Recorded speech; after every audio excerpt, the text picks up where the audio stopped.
I came home with groceries one evening, the kind of ordinary trip I had done 1,000 times before.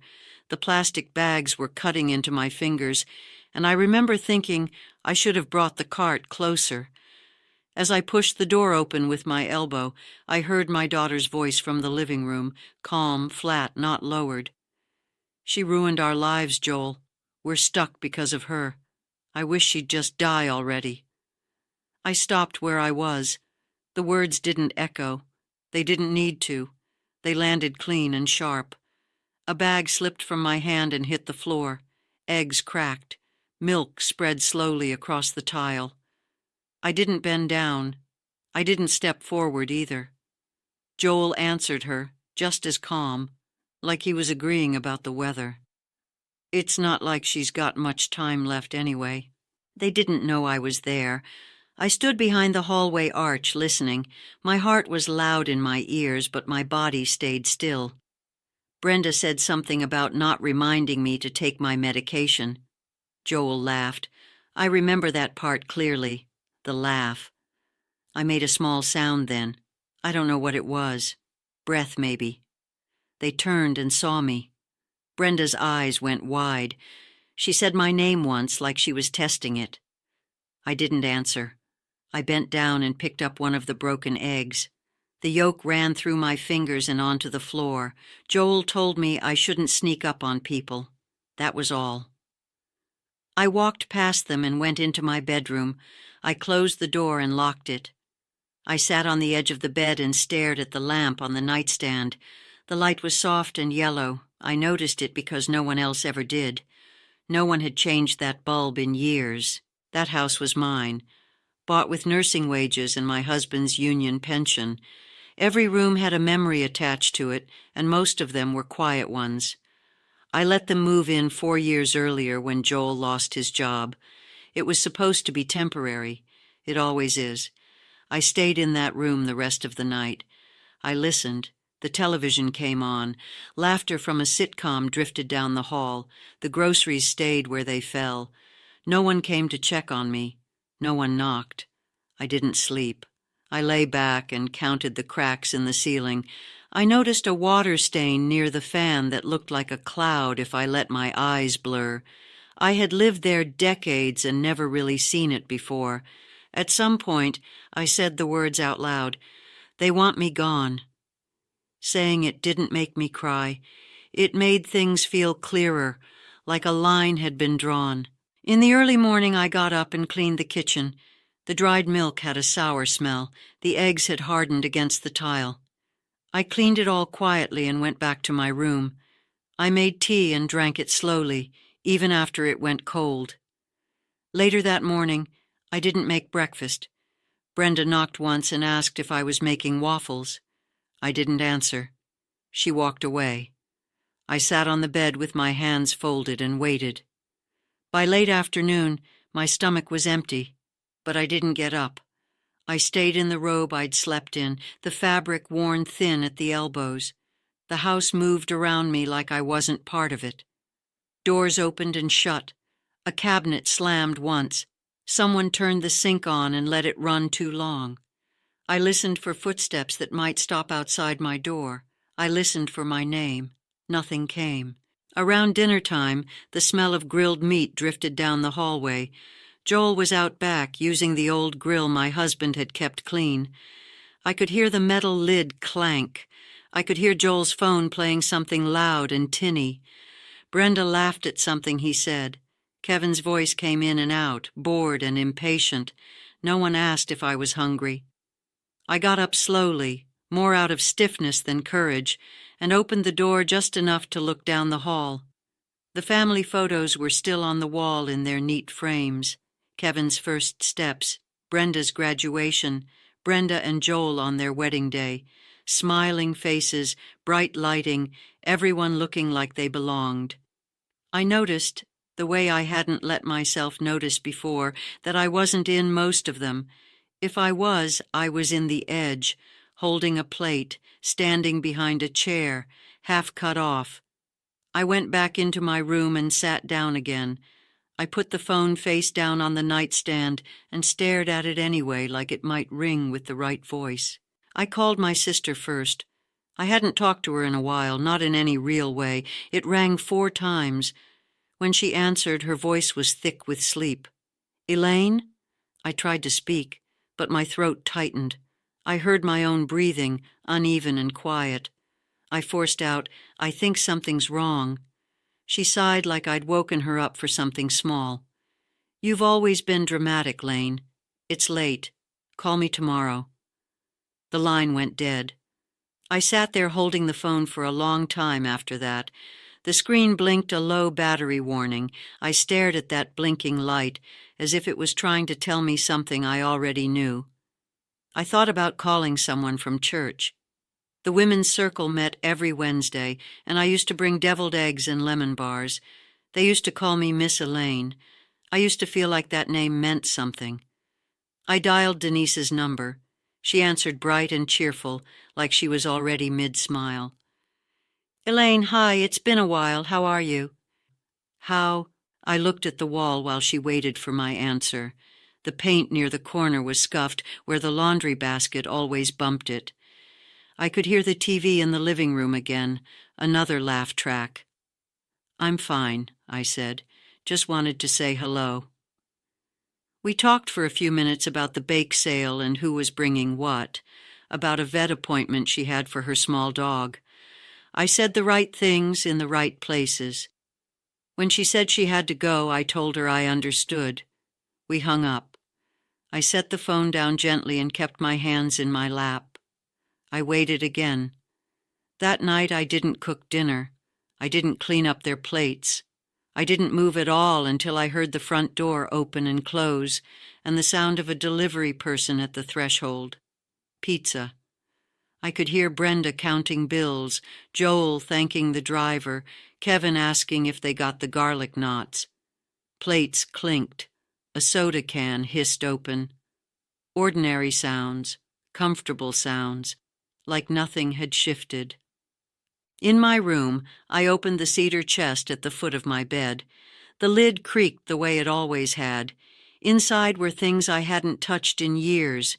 My nursing license certificate, yellowed at the edges, Tom's navy pin, a small apron Kevin made in 2nd grade, stitched crooked with my name spelled wrong, and a letter, one I had written to myself after Tom died. I unfolded it carefully and read it under the lamp. "You are stronger than this moment. You have gotten through worse. You will not disappear." I read it twice more. Then I folded it and slid it into my robe pocket like it was something I might need to show someone later. Not to prove anything, just to remember. The next morning, I got up and washed my face. I brushed my hair and put on a blouse I hadn't worn in a long time, the kind that still held its shape. I added a touch of lipstick.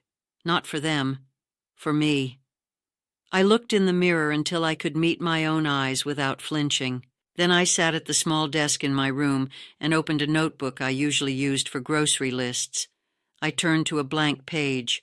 I wrote one line at the top, slowly and clearly, things I gave up. And underneath it, I started to write.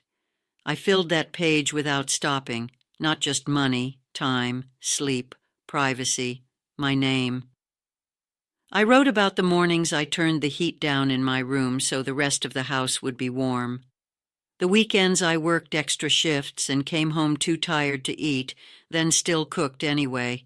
The checks I wrote quietly, sliding them across the table like it was nothing. When my hand cramped, I turned the page and kept going. It surprised me how easy it was once I started. The words came steady, not angry, just facts. I closed the notebook and set it beside me. Then I waited. By noon, no one had checked on me. I heard Brenda in the kitchen opening cabinets, muttering under her breath. Kevin's chair scraped across the floor. Joel asked if there was any bacon left. No one said my name. I stepped into the hallway long enough to see Kevin at the table, eating cereal straight from the box. The milk jug was open, sweating onto the wood. I said, "Kevin, I need to ask you something." He didn't look up. I'm kinda busy. I held a small receipt in my hand. I had pulled it from an old envelope that morning. The paper was thin and soft with age. "Do you remember this?" I asked. He glanced at it, bored. "What is it?" "It's from the pawn shop," I said. "The ring I sold to help you with that app idea." He shrugged and went back to his phone. "I didn't ask you to do that. You offered." I stood there for a moment longer than was comfortable. Then I nodded once and went back to my room. I put the phone face down and sat on the edge of the bed. That afternoon, I opened another envelope. This one held bank statements and a second mortgage receipt. I remembered the night clearly. Chili on the stove, Brenda crying into her bowl, Joel staring at the table. They said it was just a temporary mistake. I had believed them. I didn't feel anything reading those papers. No heat, no shaking, just a clean understanding settling in. That night, I didn't cook again. I made myself a grilled cheese and ate it alone at the kitchen table. The house felt different when I moved through it without performing, quieter, smaller. After dinner, I walked the hallway and stopped at the family tablet on the counter. It was still logged in. A message blinked on the screen. I read it once, then again. "If she dies, we can finally sell this place." Another message followed, about life insurance, about a condo. I turned the tablet off and set it back exactly where it had been. My hands were steady. I went to my room and opened the closet. I pulled out the old suitcase Tom and I had used years ago. The zipper caught at first, then gave. I didn't pack much: clothes, papers, the notebook, the letter. I sat on the bed with the suitcase open and looked around the room. The curtains I'd sewn myself. The dent in the carpet where the rocking chair used to be. I stayed there for a while, just sitting, listening to the house breathe around me. At 1:45 in the morning, I stood up and closed the suitcase. Then I waited. I sat in the living room with the suitcase at my feet, fully dressed, coat buttoned, shoes on. The clock over the TV clicked louder than I remembered. Every minute felt counted. No one came out to ask where I was going. No one noticed I wasn't in my room. At 4:30 a.m., I opened the front door and stepped outside. The air was cold and damp, but it felt clean. The street was quiet. No traffic, no voices. Just the low hum of a streetlight and the sound of my suitcase wheels on the sidewalk. I walked 3 blocks to the bus stop. I had cash in my purse and a small slip of paper with a phone number written on it. I didn't know if I would use it. I just knew I wasn't turning back. The bus driver looked at me when I climbed on. "You sure about this, ma'am?" I nodded. "Yes." He took the money and didn't ask anything else. I sat halfway back and put the suitcase between my feet. The bus pulled away, and the house disappeared without ceremony. By the time the sun came up, we were passing fields I didn't recognize. Pale light spread across them slowly. I drank bad coffee from a paper cup and watched it happen. No one called. No messages came through. I slept for a while, my head resting against the window. When I woke, my body felt lighter than it had in years, not younger, just lighter. I got off in a small town with a diner near the station. I ate scrambled eggs at the counter. The waitress didn't ask questions. That mattered more than she knew. After breakfast, I walked to the library. The smell of books hit me as soon as I stepped inside. I asked to use a computer. The woman at the desk smiled and said, "Take your time." I searched quietly. Senior housing, cooperative living, nothing fancy, clean, safe, independent. One listing stood out: Sunset Grove Co-op, shared meals, modest rooms, no assistance unless requested. I called the number. A woman answered on the second ring. "Sunset Grove, this is Miriam." I paused before speaking. "I'm looking for somewhere quiet," I said. "Do you have room?"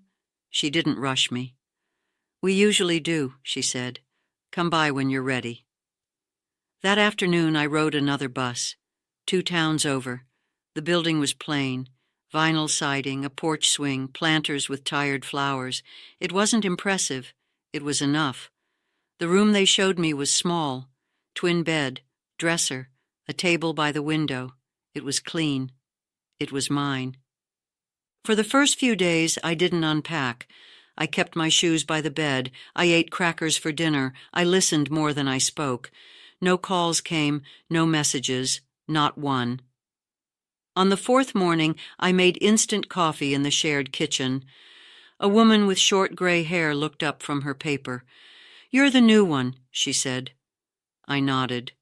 "Elaine." She added sugar to my cup without asking. "You look like you don't sleep." She was right. Her name was Mrs. Diaz. She used to be a nurse.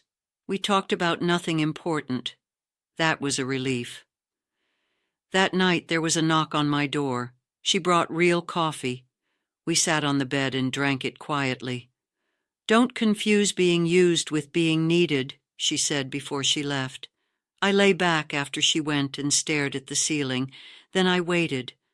The waiting felt different here, safer, quieter, like it was finally mine to choose.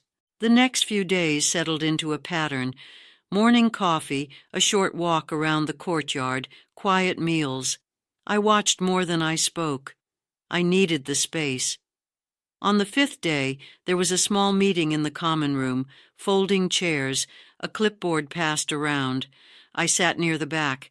They were planning a spring luncheon and needed someone to help with basic first aid. Blood pressure checks, bandages, nothing dramatic. I didn't raise my hand. I listened. After the meeting, a woman named Evelyn stopped me by the door. "You were a nurse, right?" she asked, like it was a simple fact.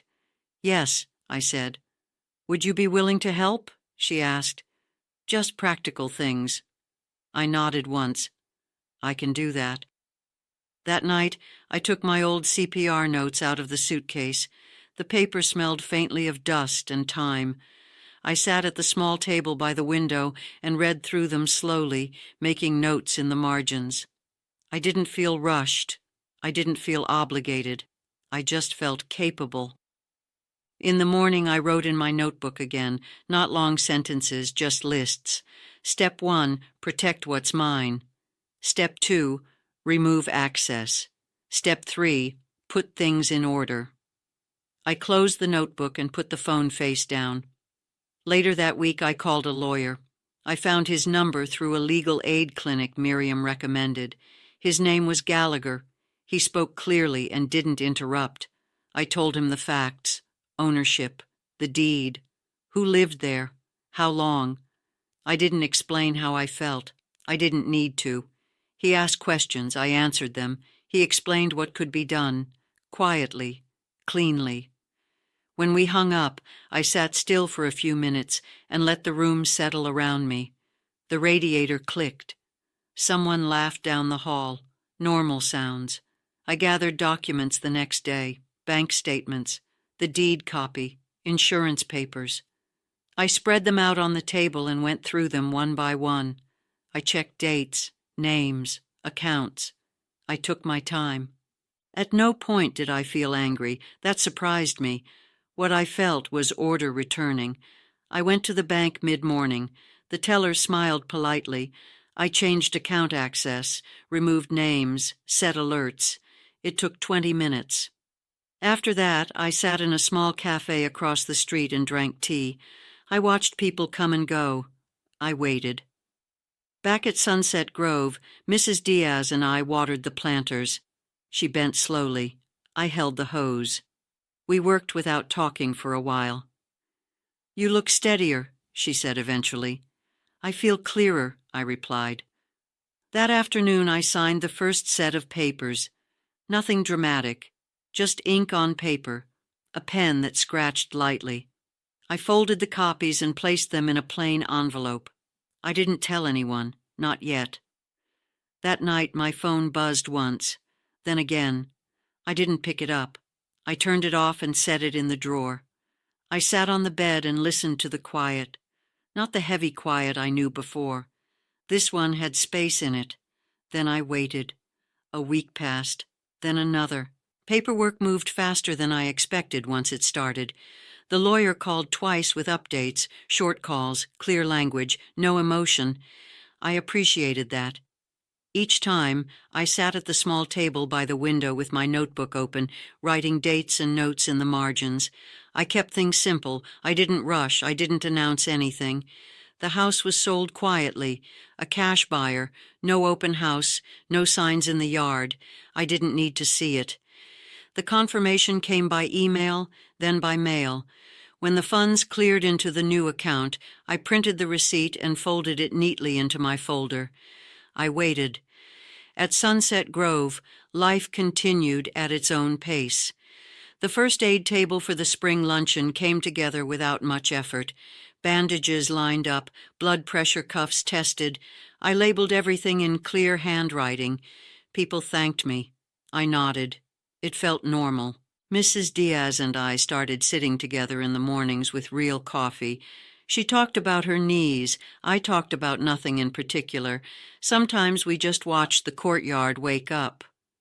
One afternoon, my phone buzzed while I was folding laundry in the shared room. I didn't answer. I didn't even look at it right away. I finished folding the towel, smoothed the edge, then checked the screen. 7 missed calls. Kevin. I put the phone face down and finished what I was doing. Then I waited. The next day there were more calls. Brenda this time. Voicemails stacked up, but I didn't listen. The preview lines were enough. Questions, confusion, a shift in tone I recognized. At the bank I updated one more thing, beneficiaries. The clerk asked if I wanted to review them carefully. I said yes. I took my time. When I was done, I signed and slid the form back across the desk. Outside, the day was bright and unremarkable. I sat on a bench and let the sun hit my face. I stayed there longer than necessary. Back at the co-op, I found a small gift outside my door, a mug, white with black letters. Not your doormat. I smiled and set it on the dresser. That evening I powered the phone on, just to see. Messages filled the screen. Kevin asking where I was. Brenda saying there must be a mistake. Joel sounding polite, then strained. I didn't open any of them. I wrote one line in my notebook before bed. Silence is a decision. 2 mornings later, I saw the rental car pull into the lot from my window. I knew who it was before she stepped out. The way she stood still for a moment, gathering herself. I stayed seated. I didn't move. Brenda walked into the courtyard, scanning faces. When she saw me, relief crossed her face so quickly it startled me. She said my name, loud enough for others to hear. I closed my notebook and set it beside me. I waited until she reached me before I spoke. "You found me," I said. She asked if I was okay. Her voice sounded thin, tired. I noticed that without judgment.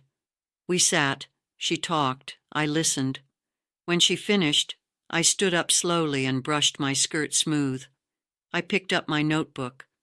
I looked at her once, steady and calm. "You'll need to figure things out on your own," I said. "I already have." I didn't raise my voice. I didn't explain. I walked back toward the building without looking behind me.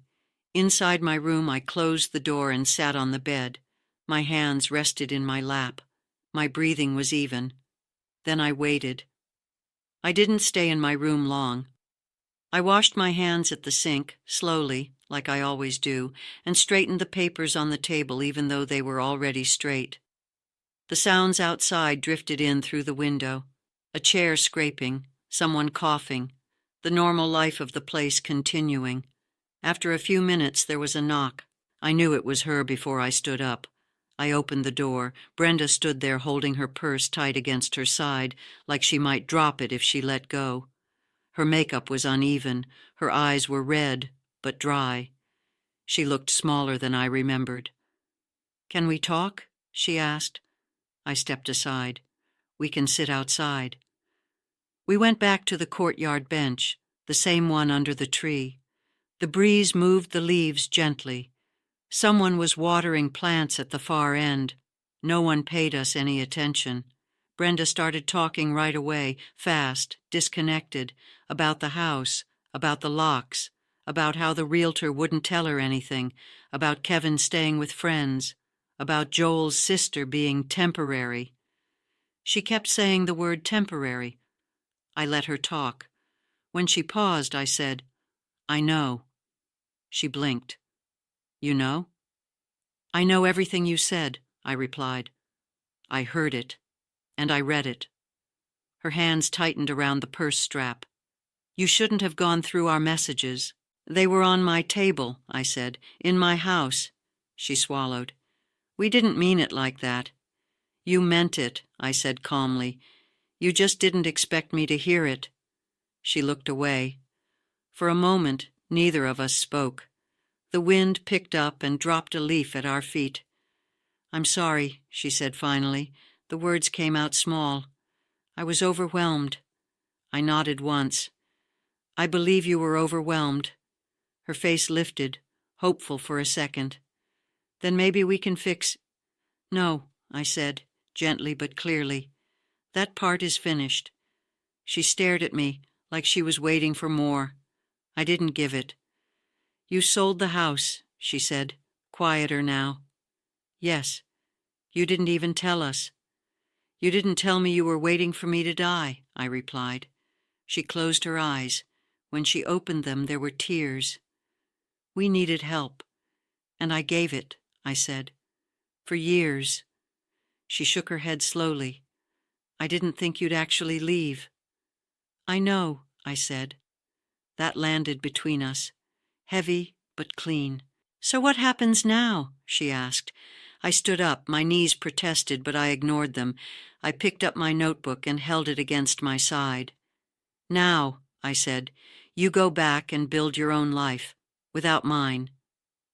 Her mouth opened, closed again. "You're not coming back," she said. "No." She looked at the ground. "You're really done." "I'm done being used," I said. "I'm not angry. I'm just finished." She didn't argue after that. She stood slowly, like her legs weren't sure they would hold her. "I don't know how we got here," she whispered. I looked at her steady. "Because you never thought I would leave." She nodded once. Then she walked away toward the parking lot. I stayed where I was until the rental car pulled out and disappeared down the street. I didn't feel triumphant. I didn't feel sad. I felt settled. I went back inside, closed my door, and sat on the bed. I put the phone face down in the drawer. Then I didn't hear from her again after that. Not that day, not the next. What I did hear was my phone, once I turned it back on a few mornings later. It vibrated on the table while I was finishing my coffee. I didn't pick it up right away. I rinsed the mug, set it upside down on the towel, then sat back down. There were messages. Kevin first, short, confused, then longer, angry, then pleading. Brenda left voicemails that shifted in tone the same way. Joel sent emails, subject lines like urgent and please respond. I didn't open any of them. I didn't need to. The facts were already set. The lawyer confirmed everything in writing. Deed transferred, sale finalized, funds cleared, accounts secured, beneficiaries updated. It was all there in black and white. No room for interpretation. I printed the final confirmation and placed it in the folder with the others. Then I closed it and slid it into the drawer. I waited. At Sunset Grove, the spring luncheon came and went. The first aid table stayed busy but calm. I took blood pressure, handed out bandages, reminded people to drink water. Ordinary things. Useful things. The kind that don't cost you your dignity. Evelyn stopped by and said, "I don't know what we did before you showed up." I smiled and said, "Neither do I." That evening, I sat in my room with the window open. The air smelled like cut grass, and something floral I couldn't name. I opened my notebook and wrote one line. Peace isn't something you're given. I didn't finish the thought. I didn't need to. The calls kept coming for a while, then fewer, then almost none. I deleted the voicemails without listening. It wasn't punishment, it was maintenance, like clearing clutter you don't need anymore. One afternoon, Mrs. Diaz knocked and handed me a small paper bag. Inside was a loaf of banana bread and a note written in careful block letters. You look lighter. I laughed, quiet and real. Later that week, I took a bus back toward the old neighborhood, not to the house, just the bank branch nearby. I withdrew some cash, updated one last form, and sat on a bench outside while the day passed around me. No one recognized me. That was fine. I didn't feel the need to go any farther. Back at the co-op, I started unpacking the rest of my suitcase. I hung my clothes properly. I placed the framed photo of Tom on the dresser. I tucked the letter I'd written to myself into the drawer beside it. That night, I slept without waking up once. In the mornings now, I sit in the courtyard with coffee. Mrs. Diaz joins me most days. We talk about small things. Knees, weather. Who needs help carrying groceries? Sometimes we don't talk at all. That's enough. Last Tuesday, a woman stopped me after the first aid class. She was quiet, nervous. She said she might need help figuring something out at home. I told her we could talk another day. No rush. I went back to my room afterward and cleaned the small table by the window, straightened the notebook, set my mug down. Then I waited. If this story felt familiar, you're not alone. You're welcome here. If you'd like, take a moment to like and subscribe.